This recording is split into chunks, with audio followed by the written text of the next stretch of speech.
기자회견문을 낭독하겠습니다. 기자회견문 낭독에는 우리공화당 제주도당 홍보위원장이신 고용선 님이 해주시겠습니다. 원전 폐기는 사기다. 문재인 정권은 제정신인가? 원전 폐기 정책에 반대하는 공무원에게 너 죽을래! 이 말을 한 사람은 백운규 전 산업통상부이다. 그는 2018년 월성 원전 1호기의 한시적 가동 필요성을 보고한 산업부 담당 공무원에게 너 죽을래! 라며 즉시 가동 중단으로 보고서를 다시 쓰라고 지시했다는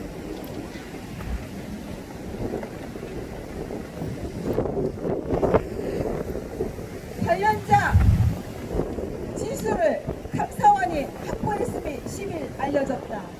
이후 백운규 전 장관은 즉시 중단으로 수정안 보고서를 청와대에 올리라고 지시했다는 증언도 감사원 감사 과정에서 나왔다고 한다. 월성 원전 1호기는 2019년 작년 12월에 가동을 영구 정지했다. 문재인 정권의 까닭 모를 무조건적 원전 폐기 정책에 의해서 세계가 인정하는 대한민국의 우수한 원전이 폐기당하고 있다. 원전에 대해 위험성을 과장하며 원전 폐기 정책을 밀어붙이는 것은 문재인 정권의 완전한 사기다. 감사원은 지난달 검찰에 전달한 월성 원전 1호기와 관련된 수사 참고 자료에 문재인 정권이 월성 1호기 가동 중단을 밀어붙인 과정을 상세하게 서술했다. 감사원은 그 자료를 통해 백 전 장관과 한수원 사장 등 고위공직자 일부를 직권남용 등의 혐의가 있는 수사 대상으로 명시했다. 감사원은 2018년 월성 원전 1호기 조기 폐쇄 과정에 깊숙이 개입한 오명 압박에 산업통상자원부 한국수력원자력 관계자 등의 이름을 적시해서 검찰에 송부했다. 또한 감사원은 이들이 월성 1호기 폐쇄 정책을 무리하게 밀어붙인 부당 업무 처리 정황을 지적했고, 이들의 범죄 개연성에 적용 가능한 법조항에는 형법의 직권남용, 업무 방해, 증거인멸 등을 명시했다고 한다. 이것은 산업부 한수원 차원의 범법 행위가 아니다. 바로 문재인 정권이 조직적으로 벌인 범죄인 것이다. 몸통은 청와대, 문재인의 청와대인 것이다. 감사원에 의해 드러난 직권남용, 업무 방해, 증거인멸에 형법상 범죄를 저지른 관련자들에 대한 검찰의 철저한 수사가 이루어져야 한다. 집권여당이란 더불어민주당은 원전 관련 검찰 수사에 대해 정치적인 수사라며 일제히 비난을 쏟아붓고 있다. 구린내가 있는 찔리는 자들의 전형적인 방패이다. 문재인 정권의 원전 폐기 정책은 대한민국을 망국으로 이끄는 사기 행각이다. 검찰의 철저한 수사를 통해 문재인 정권의 망국적 원전 폐기 사기에 대한 정보가 드러나고 관련 책임자들이 엄중하게 처벌될 수가 있기를 우리 공화당은 강력하게 촉구한다. 2020년 1월 12일 우리 공화당 대표 조원진, 천만인 무대석방본부 대표 허평환, 우리 공화당 당원민 천만인 무대석방본부 여1동 이상입니다. 네, 말씀 잘 들었습니다. 다음은 우리 공화당 중앙당 원자력 고문이신 전 대표님의 말씀 들어보시겠습니다. 존경하는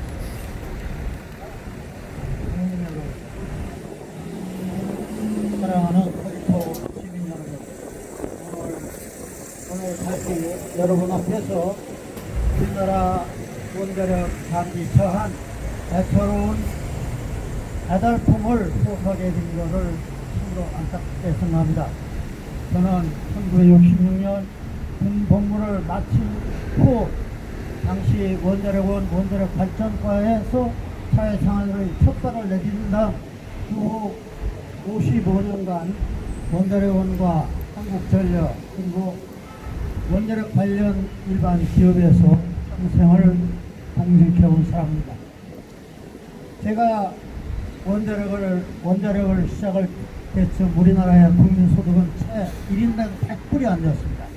지금 우리 국민소득이 세계 10위권에 올라서서 3만 불을 넘어서서 4만 불을 고지를 향해 가고 있습니다. 그 바탕에 이 원자력이 우리나라 산업 발전에 기한 그러한 공로가 적지 않을 것입니다. 1962년 박정희 대통령이 우리나라의 장기 경제 발전을 위한 구상으로서 경제개발 5개년 계획을 수립할 때 그 경제개발의 뒷받침을 해줄 에너지, 그중에 전력 공급이 가장 중요한 것에 착안해서 장기 전원 개발 5개년 계획과 함께 수립돼서 경제개발 계획과 함께 발맞춰 왔습니다. 초기 우리나라의 그 에너지 산업은 아주 궁핍했습니다. 제가 어린 시절 저는 산에서 나뭇가지를 긁어다 떼고 그 땅을 아궁이에 집히면서 어린 시절을 보냈습니다. 그 후 제가 청년 시절 이제 서울로 학창을 보내러 왔을 때 그때 우리나라 전기불 사정은 아주 형편없었습니다. 지금은 제가 한 일주일 전에 백내장 수술하고 안경을 벗었지만 그때 전력 사정은 나쁜 그런 현실에서 눈을 펴가지고 한 50여 년 가차이 60년 가차이 안경을 쓰다가 지금 벗은 상태입니다. 초기 우리나라의 발전소는 저질 국산 무연탄과 그 다음에 얼마 부전량이 없는 수력에 의존해서 시작이 됐습니다. 그러나 우리나라가 경제 개발을 본격화할 즈음 정유 공장들을 울산과 여수에 정유 공장을 설치하면서 정유 산업의 기반을 뒷받침해주기 위해서 석유 화력 발전소를 짓기 시작해서 초기에는 석유 화력 발전이 우리나라 경제 개발의 에너지 공급의 원천이었습니다. 그러나 여러분 잘 아시다시피 1971년 73년도에 있었던 제1차 중동전쟁의 여파로 오펙트라는 석유 수출국 개발 기구가 발족하면서 기름값이 당시 2불 50전 하던 기름값이 불과 한 1년 사이에 13불대가량 이렇게 뛰었습니다. 감당할 수 없는 가격, 그러한 기름값의 폭등은 곧 물가 상승으로 이어졌고 이에 따른 여파를 고리원전 1호기도 겪지 않을 수 없었습니다. 고리원전 1호기가 처음 건설을 시작한 건 1971년이고 준공을 78년도에 했습니다만 그 사이에 두 차례 석유파동을 겪게 됩니다. 1차 석유파동을 지나서 1978년 다시 이란이 평강정부가 들어서면서 제2차 석유파동이 일어나면서 당시 기름값이 12불 배럴당 12불 돼서 40불이 넘게 뛰게 됩니다. 기름값이 폭등한 건 물론이고 공급조차 원활하지 않아서 여러분들 기억하실지 모릅니다만 박정희 대통령 시해 사건이 있었던 그 당시에 우리나라의 또 최기화 총리 대행이었죠. 총리께서 사우디에 석유를 확보를 해서 쫓아갔다 박 대통령 시해 소식을 두고 허겁지겁 비구했던 거였습니다. 그러니까 가격과 공급의 안정은 에너지 정책의 핵심입니다. 이러한 석유 파동을 겪으면서 박정희 대통령의 영도를 가야 우리나라는 타류 전원 개발 계획을 추진하게 됩니다. 다시 말씀드려서 기름에만 의존하다가 나라가 에너지 공급과 가격에서 해낼 수 없겠다 이런 걱정에서 기름 대신에 원자력과 석탄 발전을 적극적으로 개발하기 시작했습니다. 그래 가지고 1980년대 들어서면서 고리 원전 2호기, 3호기가 83년대에 준공되고 이어서 고리 3, 4호기 그리고 영광 1, 2호기 등이 계속 준공이 되게 됩니다.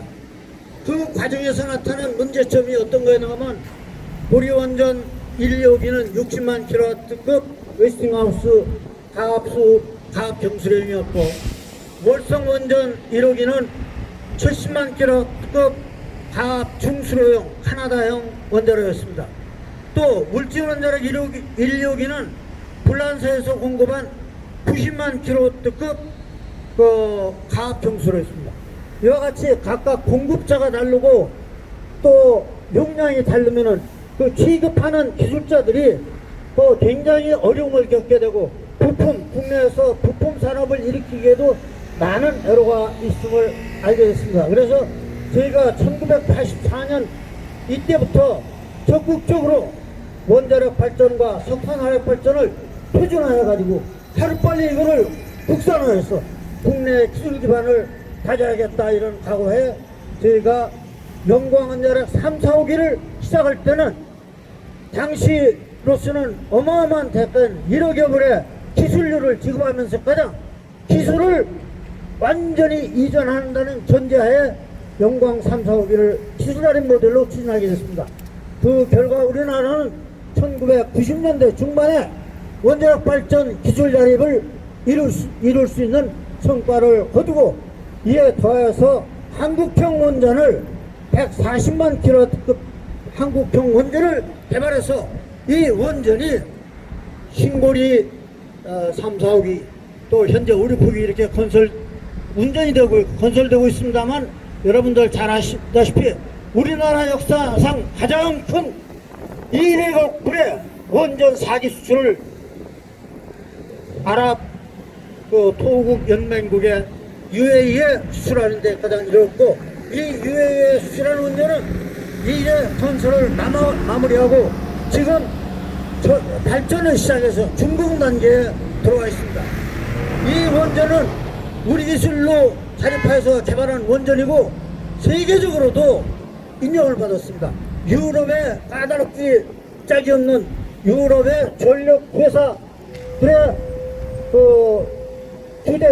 기술 기준을 충족해서 승인을 받았고 거기에다 더하여 세계 미국 외에는 허가를 받지 못한 미국 원자력 안전규제위원회에서 우리 기술로 개발한 APR 1400 원전이 재작년에 당당하게 설계 인증을 디자인 서티피케이트를 받는 쾌거를 이뤘습니다. 이러한 쾌거는 일본이나 불란서도 시도했지만 실패한 그런 거로서 자랑스러운 우리 기술이라 하지 않을 수가 없습니다. 제가 여기서 원자력 초창기라는 말씀을 드리겠습니다.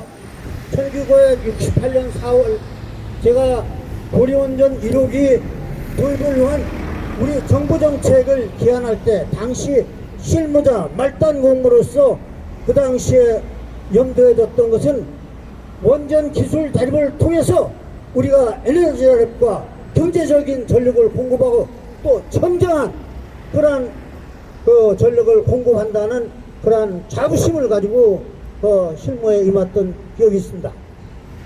월성 1호기에 대해서 간단히 말씀드리겠습니다. 저는 1973년 11월부터 1983년 4월 월성 1호기가 준공될 때까지 만 10년을 거의 10년과 천사월을 월성 1호기에 실무자부터 사업관리 책임자로서 일을 해왔습니다.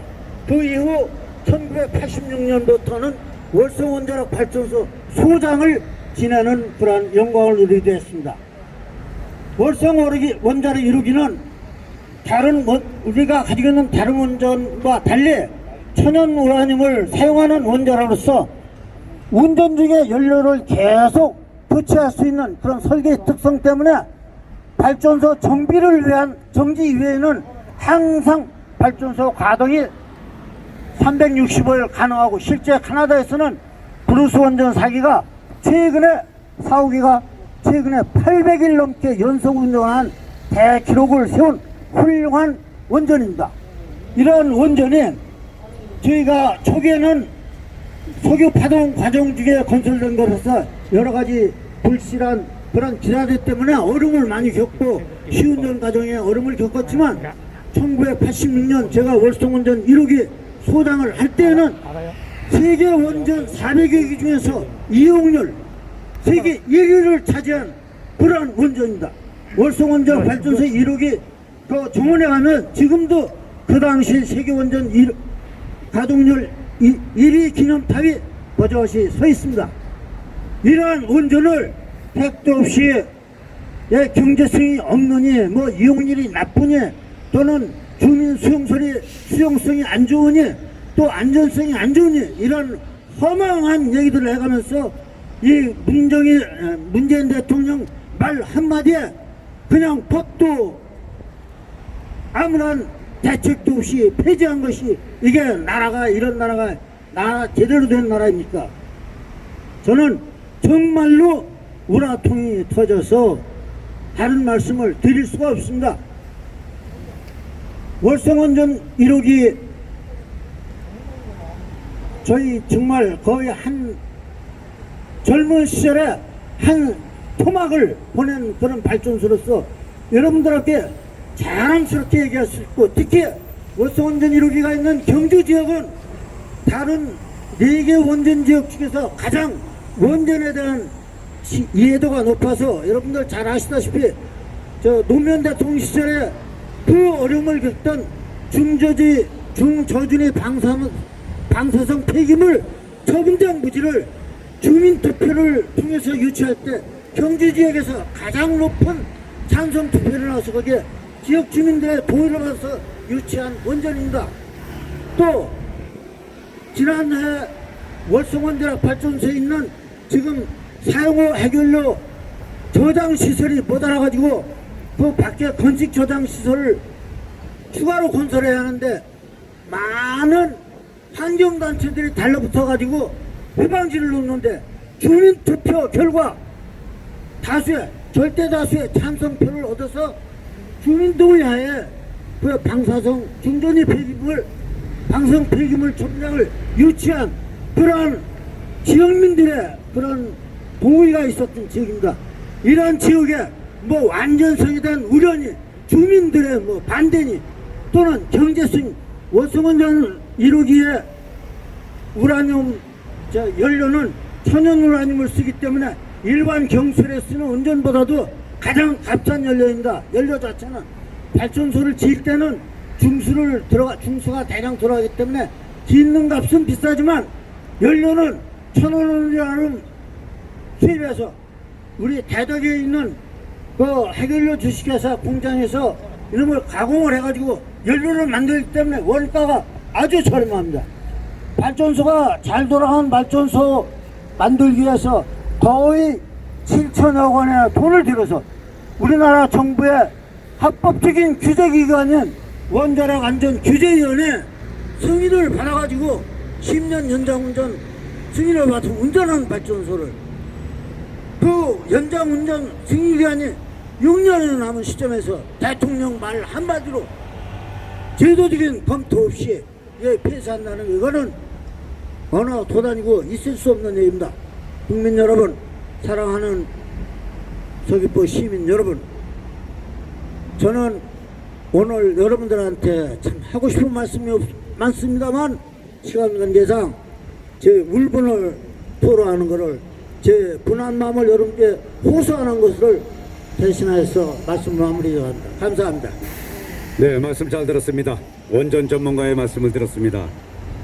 다음은 우리 공화당 제21대 국회의원 출마자이시며 우리 공화당 상임 법률고문이신 문대탄님의 발언을 해주시겠습니다.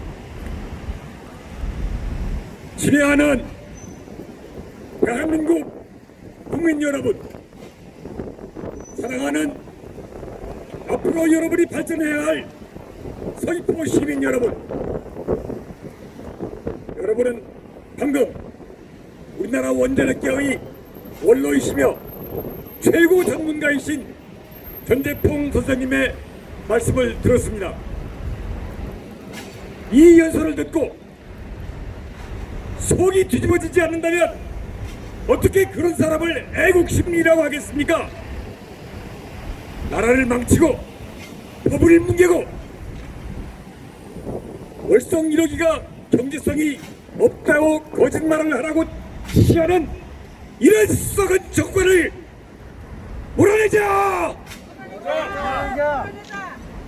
국가에 정의가 없으면 그 국가라고 하는 것은 깡패 집단, 폭력배 집단, 조폭이 아니고 무엇이겠습니까? 국가라고 하는 것이 월성 1호기가 경제성이 있는데도 불구하고 없다고 보고서를 쓰라고 하는 거짓